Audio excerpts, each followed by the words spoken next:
anak yang emosinya sulit dikendalikan.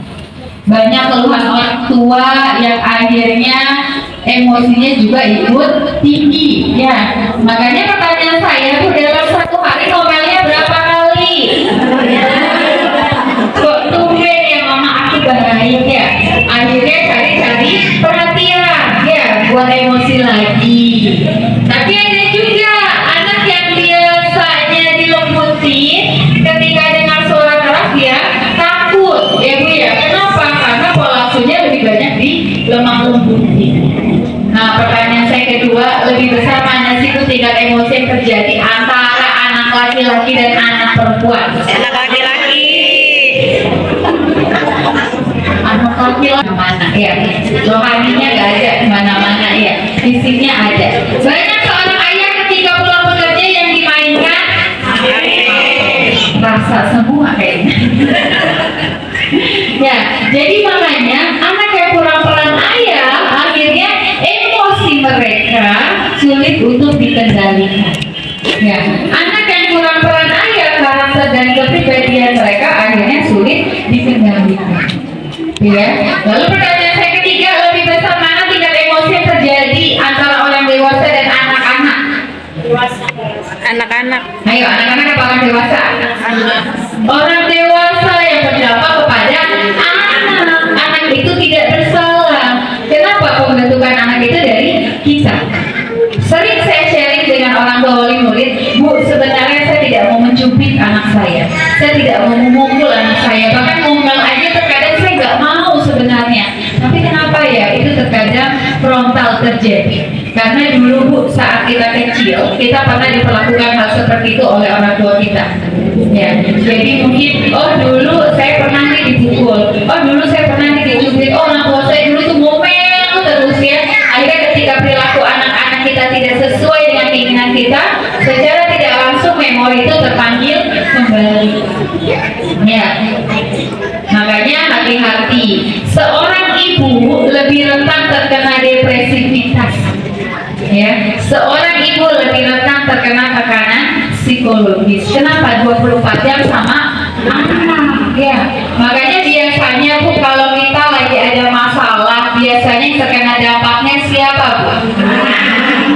Kita lagi kecapean, yang kena dampaknya siapa Bu? Nah, lagi ada masalah ekonomi, yang kena dampaknya siapa Bu? Anak.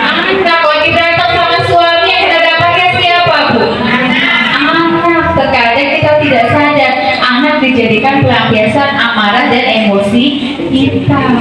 Ya, makanya hati-hati. Nah, tadi saya katakan tingkat emosi yang terjadi pada perempuan lebih tinggi. Ya, makanya kalau kita lihat juga banyak ya. Seorang ibu yang tega memukuli anaknya sampai anaknya meninggal dunia, itu banyak. Bahkan belum lama ada kasusnya, ada seorang anak ini mandi. Biasanya anak-anak kalau mandi lama nggak Bu? Yang dimainkan apa? Air dan sabun cairnya baru beli. Ya, jadi anaknya mandi, mamanya nggak liatin. Yang terjadi sabun cairnya habis, pas dilihat benar-benar emosi. Tapi emosinya ada di kamar mandi. Akhirnya apa? Anaknya dipukuli kepalanya pakai gayung sampai mengalami pendarahan di otak. Setelah itu anaknya meninggal dunia. Nah, itu emosi yang tidak bisa dikendalikan. Jadi tadi memang kalau penyesalan itu datangnya di belakang Ibu ya, nggak ada penyesalan yang datangnya di depan. Bahkan tingkat keegoisan seorang ibu pun lebih tinggi dibandingkan seorang ayah. Contohnya, ketika kita marah-marah sama anak dari A sampai Z itu biasa aja ya Bu ya. Tapi jangankan anaknya dimarahin orang lain, anaknya dimarahin ayahnya sendiri aja, ibunya marah nggak? Sakit hati nggak Bu? Padahal ayahnya sendiri yang ngomel. Ya,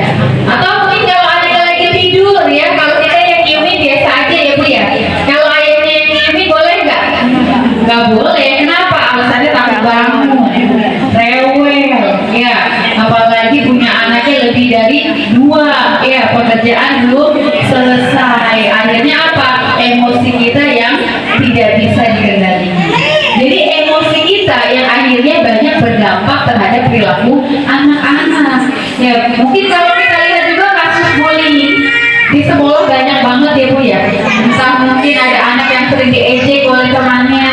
Bahkan kalau kita lihat kasus-kasus di berita ya, sampai temannya itu berdarah pun dia biasa saja. Kenapa? Karena perkembangan emosinya sudah tidak berkembang dengan baik. Pembentukan emosi itu sebenarnya pada saat anak usia 2 sampai dengan 6 tahun. Jadi kalau kita punya anak yang usianya itu lebih dari 6 tahun, 7 tahun ke atas ya, maka proses perkembangan emosinya sudah mulai terbentuk. Makanya anak-anak SD ini yang sudah mulai ada pembentukan emosi ya. Mungkin banyak pertanyaan dari orang tua, Bu, dulu anak saya pada saat usianya masih di bawah usia 7 tahun diarahin masih gampang banget ya, dibilangin masih mendengar ya, tapi kenapa ya usia 7 tahun ke atas itu maunya berdebat terus dengan saya? Ada Bu yang anaknya kayak gitu?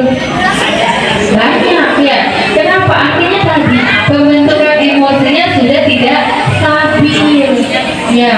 Makanya kita sebagai orang tua, terutama seorang ibu, kita ketika dalam keadaan kesal mendekati anaknya. Kenapa? Karena kalau kita mendekati anak, apalagi sampai menatap mata anak atau memelototi anak lebih dari 1 menit, biasanya dari mata turunnya kemana Bu?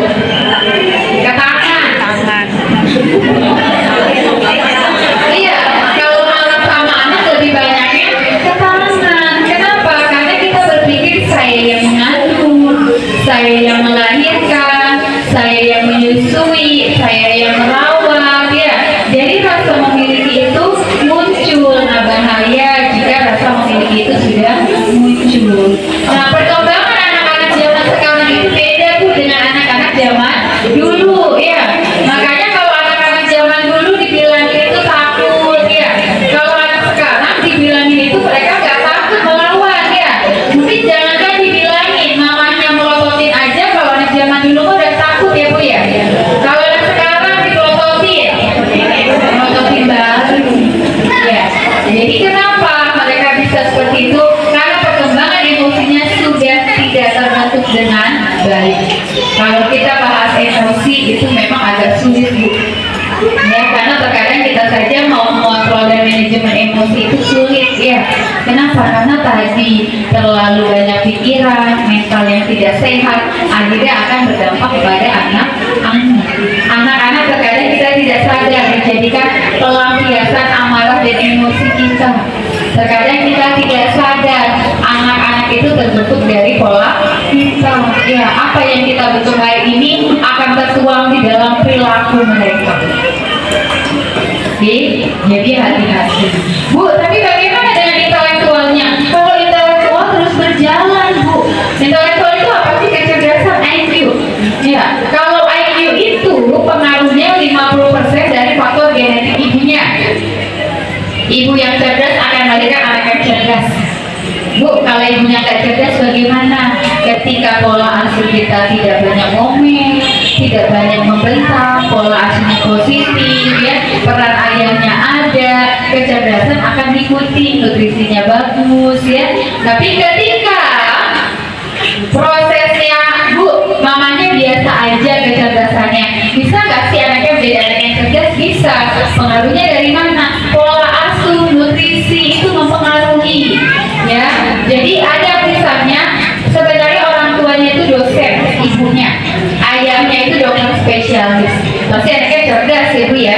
Ternyata anaknya mengalami degenerasi mental yang dimana usia mentalnya di bawah usia kalender, sehingga ketika dilakukan pemeriksaan IQ pun dia hanya bisa mentok maksimal 70, rendah banget ya.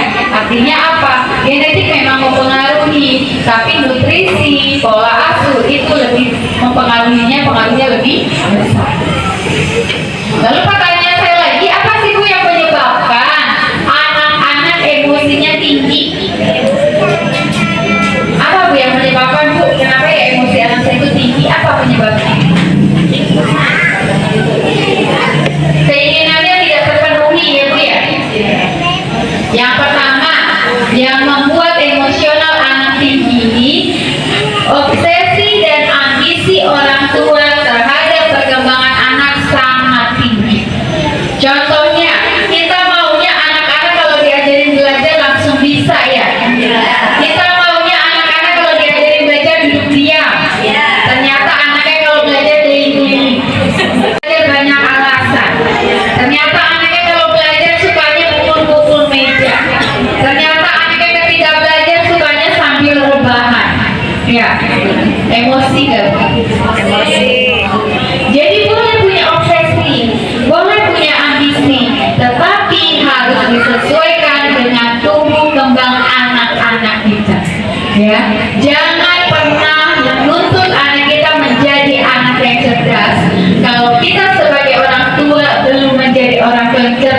untuk mereka. Jangan menuntut mereka menjadi anak yang pintar. Kalau kita sebagai orang tua ketika ditanya anak aja bingung jawabnya apa. Ya, anak sekarang itu kritis Bu. Terkadang kalau nanya sampai ujungnya, ya, yang dimana Bu saya nggak tahu lagi jawabannya apa. Anak sekarang itu kalau nanya ada-ada aja Bu. Bunda, kenapa sih kok air hujan bisa turun padahal di atas nggak ada kerannya? Banyak sekarang kecerdasan anak, tapi kita tidak sadari. Yang kita lihat kalau anak banyak tanya mereka bawel. Yang kita lihat kalau anaknya banyak tanya mereka cerewet, ya. Padahal mereka bukan cerewet dan bawel, tapi kognitifnya sedang terbentuk. Jadi kalau anak lagi bertanya nggak tahu jawabannya, jangan langsung asal jawab.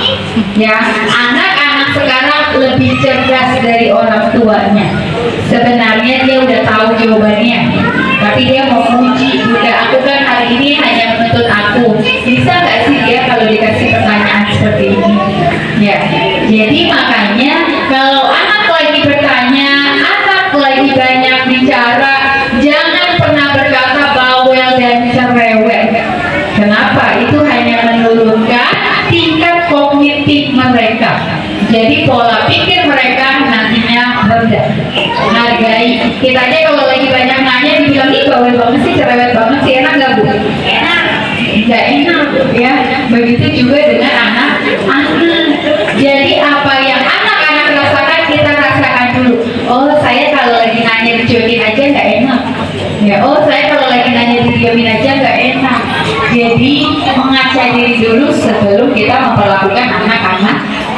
Yang membuat emosional anak tinggi karena pola asuh orang tua yang banyak melakukan kekerasan kepada anaknya. Ini banyak terjadi nih, ya. Terkadang kita berpikir ngomel mah hal yang biasa Bu, ya.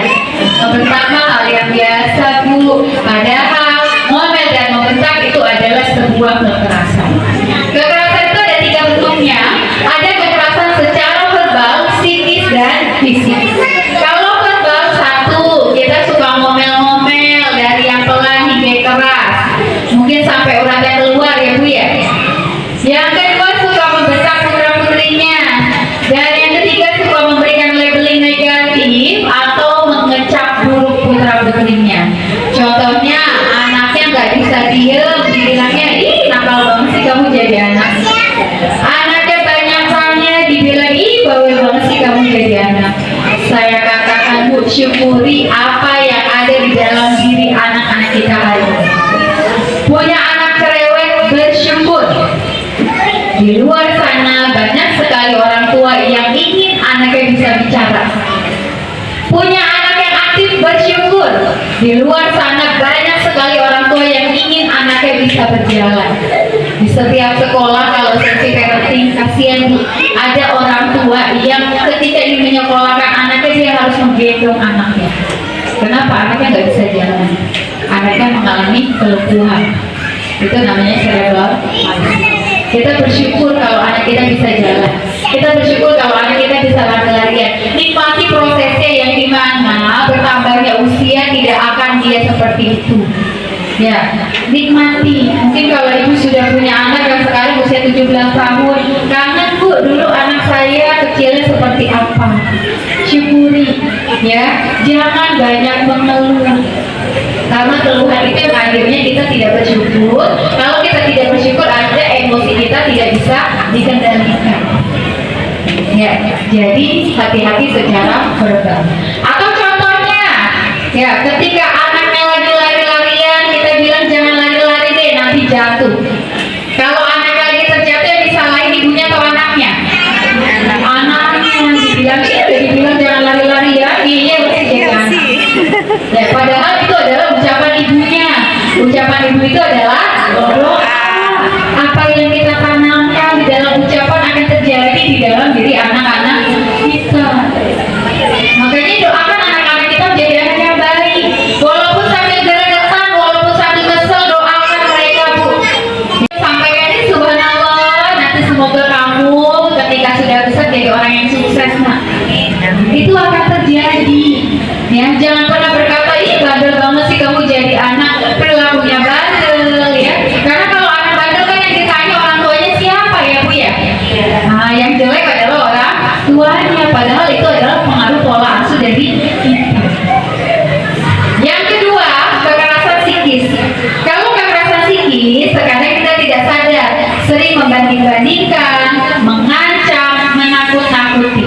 Contohnya kalau membanding-bandingkan anaknya, kalau lagi belajar pola pikirnya lama, loadingnya lama, dibanding-bandingin. Dek, lihat kok kakak itu dulu kalau lagi belajar cepat banget loh.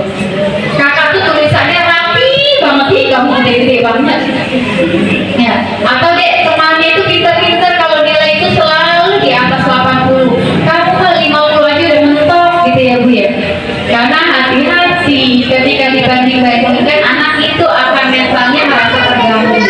Jangankan anak-anak, Bu, kita aja kalau dibanding-bandingkan enak nggak? Enggak. Baru semalam saya ada ceramah dari Ustaz. Jadi ternyata ketika kita membanding-bandingkan seorang anak itu, kita termasuk orang tua yang durhaka. Kenapa? Pertama, anak itu anak kita. Kita yang mengandung mereka, kita yang melahirkan mereka, kita yang membentuk mereka. Lalu ketika mereka perilakunya tidak sesuai, kita banding-bandingkan. Padahal itu bukan kesalahan mereka. Ya, kemungkinan besar ada kesalahannya di orang tua. Kita memang belum bisa menjadi orang tua yang baik untuk anak-anak kita, tapi kita harus belajar menjadi orang tua yang baik untuk anak-anak kita. Menjadi orang tua yang baik itu memang nggak ada sekolahnya Bu. Kalau jadi guru ada sekolahnya SPD, ya. Kalau mau jadi arsitek ada sekolahnya, mau jadi dokter ada sekolahnya, tapi menjadi orang tua itu tidak ada sekolahnya. Sedangkan kita dituntut harus menjadi orang tua yang baik, orang tua yang bijak, ya. Makanya komunikasi antara ayah dan ibu itu sangat penting. Jadi nggak ada kategori ayah hanya menyerahkan semuanya sama ibu, itu salah. Ya. Kenapa? Karena peran ayah dalam tumbuh kembang anak, dalam kesehatan mental istrinya itu sangat penting. Kalau mental kita sehat, kita nggak akan ngomel-ngomel ya Bu ya. Apalagi kalau uang skincare-nya tercukupi ya Bu ya. Nah, ngomelnya mungkin sebulan sekali aja ya, itu pun jarang ya. Jadi mental seorang ibu itu harus penting. Yang ketiga, kekerasan fisik. Kalau dengan kekerasan fisik terkadang kita tidak sadar. Dari mulai 1 jari, 2 jari, 5 jari, bahkan sampai dengan 10 jari. Biasanya kalau 1 jari anaknya diapain Bu? Diapain? Kode, awas kamu ya. Masih kode. Kalau yang 2 jari, cubit, jewer, dan disentil. Kalau yang 5 jari, apa ya kalau 5 jari ya? Kalau yang 10 jari Bu,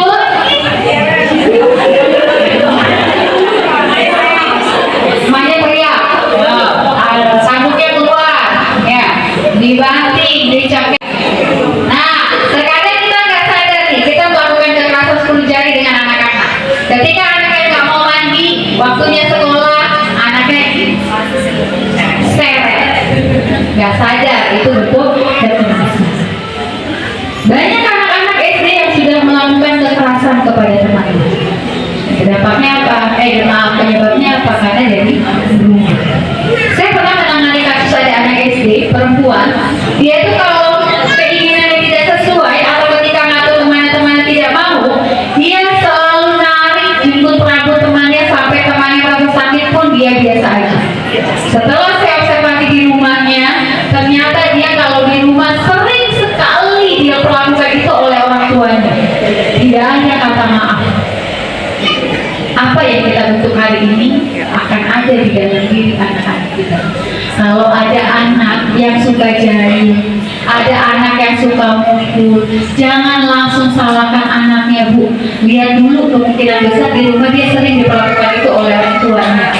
Ya, baru kemarin ada seorang guru yang saya dengar dia ngambil anak angkat. Jadi anak ini pada saat dibawa ke dia badannya semua biru. Ternyata anak anak ini memang pada saat dari dalam kandungan pun sudah sering sekali terkena kekerasan dari ayah kandungnya, lalu ditinggal begitu saja, dan anak ini ibunya menikah lagi punya ayah tiri. Pada saat sebelum menikah baik loh, tapi ternyata setelah menikah anaknya dipukuli, anaknya disuduti pakai rokok. Kasihan ya Bu ya. Padahal yang dimana anak itu adalah titipan. Ya namanya kita kalau dikasih barang titipan harus menjaga. Ya jangan sampai kita menyesal di kemudian hari. Jadi hati-hati. Terkadang kalau kita melakukan kekerasan kepada anak kita hal sepele. Ya terkadang kita hanya berpikir diam-diam dan rasa takut dengan orang tua. Membantu anak bukan hanya dengan ketakutan. Kalau takut dengan orang tuanya, di depan ayah ibunya dia tidak akan melakukan itu. Di belakang orang tuanya dia bisa melakukan itu. Contoh hal kecilnya, ketika kita melarang anak kita makan permen atau minum es, di depan kita dia, iya aku nggak makan permen, aku nggak minum es. Tapi ketika dia dekat dengan teman-temannya, kata temannya nggak apa-apa kan ayah bunda kamu nggak ada nggak lihat. Dia makanlah permen, minumlah es sampai rumah batuk lagi. Iya. Dan ketika anak patuh, dimanapun mereka ada atau tidak adanya kita, dia akan patuh. Kata bunda aku nggak boleh. Makanya membentuk anak itu bukan dengan ketakutan, melainkan dengan kepatuhan. Ketegasan kita, kekonsistenan kita dalam pola pengasuhan sangat penting. Jadi hati-hati terhadap kekerasan. Yang ketiga, yang membuat emosional anak tinggi karena pola asuhnya terlalu diktator. Artinya apa? Anak harus mengikuti semua keinginan orang tua, tetapi tidak ada timbal balik dari orang tua kepada anaknya. Ya, kita maunya anaknya A, B, C, D, E, tapi nggak ada kita menghargai anaknya.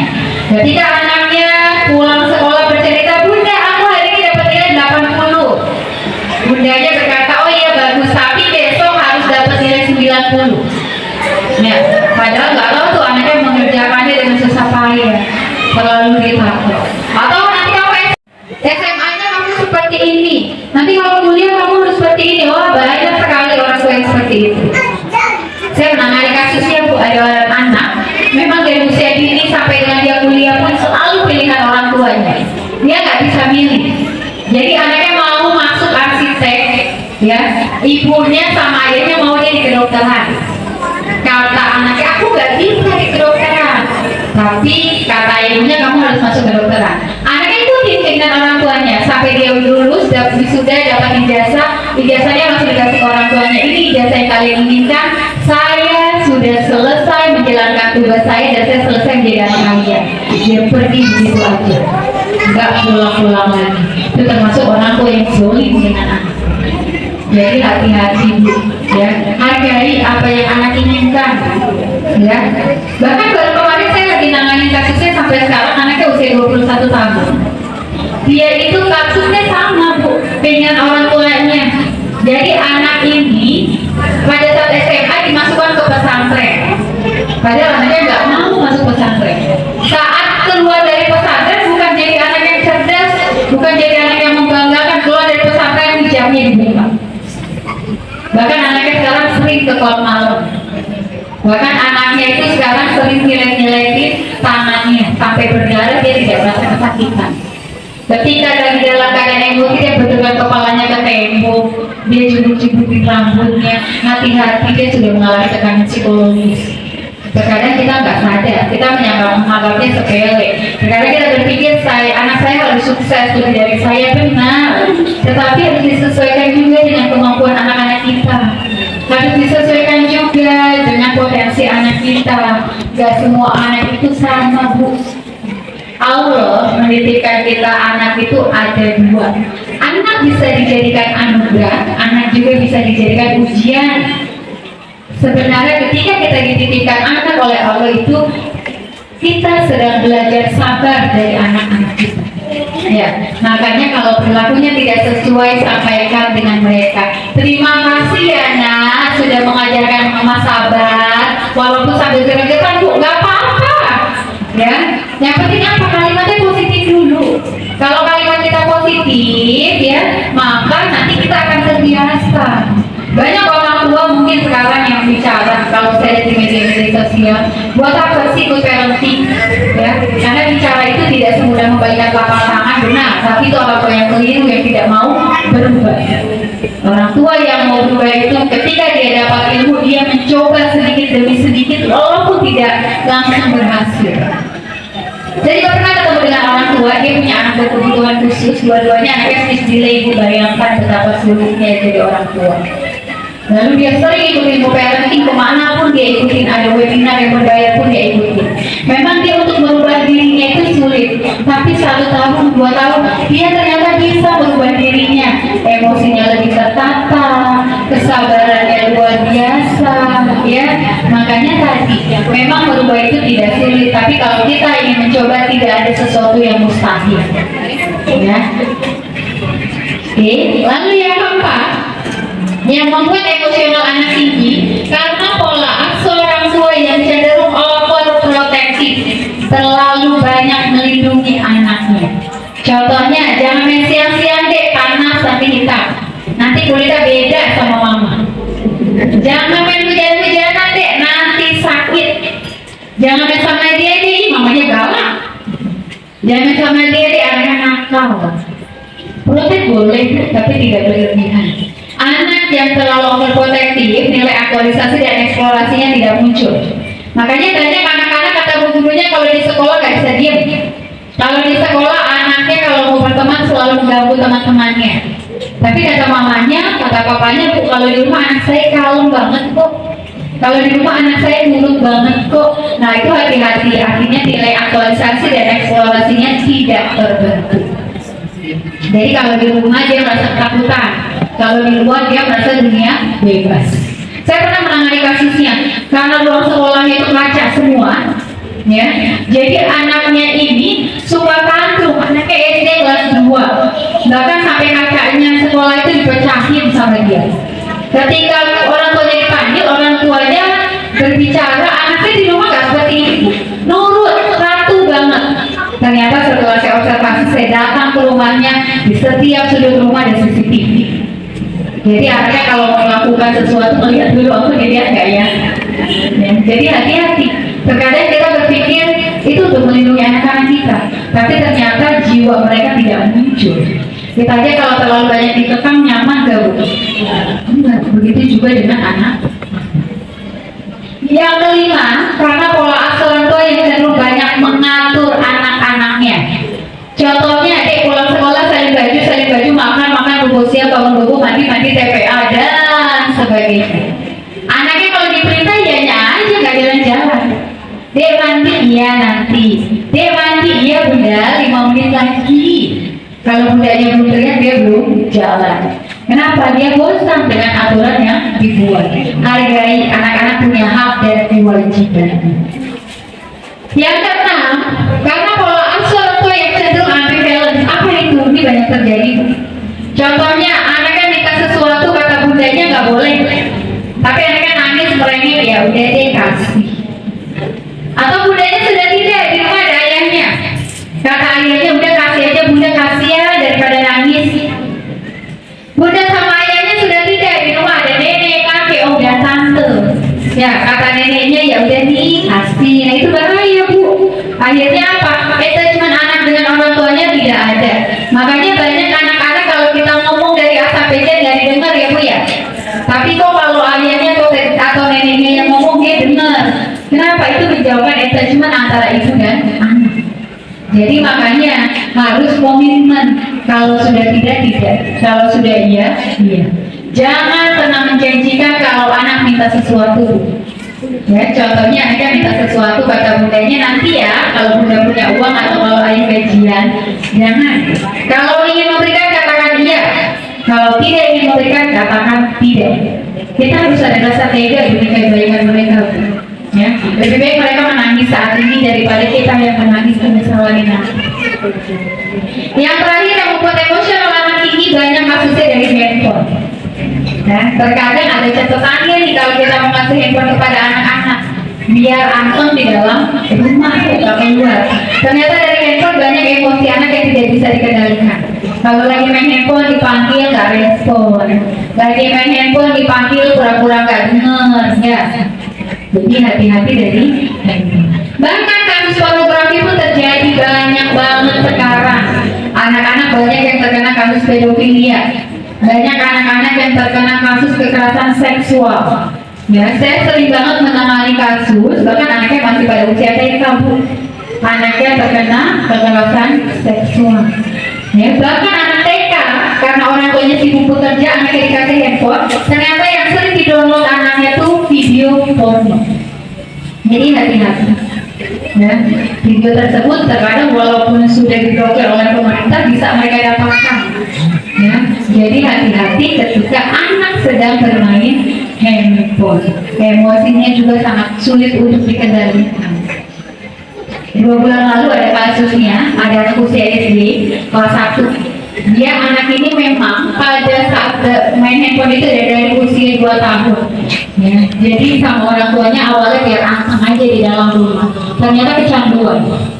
Setiap pulang sekolah yang ditanya handphone aku mana, dia lupa sambil baju, lupa makan, pokoknya lupa segala-galanya. Karena mamanya itu kesel melihatnya handphonenya disita. Mamanya bilang pada saat dia nyari handphonenya nggak ada, dibawa ayah kerja. Nangis, anaknya tantrum. Tahu ya Bu, tantrum ketika emosi dapat lempar barang, bentukan kepala ke tembok gitu ya. Anaknya tantrum tetap dicuekin oleh orang tuanya. Ternyata anaknya tiba-tiba ke dapur ngambil pisau dapur. Kalau handphonenya nggak dikasih, aku mau bunuh diri aja. Itu nyata.